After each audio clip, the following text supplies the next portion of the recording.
Hi అండి. ఇక్కడ వచ్చేసి ఈ బాక్స్ చూస్తున్నారా? ఇది ఏమనుకుంటున్నారు బాక్స్? ఇదైతే స్లేట్ పెన్సిల్ అండి. ఇది నేను చిన్నప్పుడు తినేదాన్ని, కానీ నాకు మట్టి వాసన అంటే ఇది చాలా ఇష్టం అండి. ఇది పెన్సిల్ కూడా తినాలని చాలా ఇష్టము.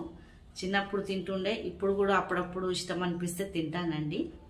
చాలా బాగుంటుంది. ఇది టేస్టీగా కూడా చాలా మంచిగా ఉంటుంది. స్మెల్ కూడా ఇది నీళ్ళల్లో నానేసినాక అప్పుడు చూడాలి, దీని వాసన చాలా బాగా వస్తుంది.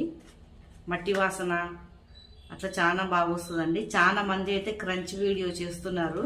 అది చూస్తే అయితే నాకైతే నోట్లో అయితే నీళ్ళు వస్తుందండి. నాకైతే చాలా ఇష్టము. నేనైతే అప్పుడప్పుడు తింటానండి. దీని టేస్ట్ అయితే చాలా బాగుంటుంది. మీకు దీని టేస్ట్ నచ్చుతుందా నచ్చదా కామెంట్ చేసి చెప్పండి. నాకైతే చాలా ఇష్టం అనిపిస్తుందండి.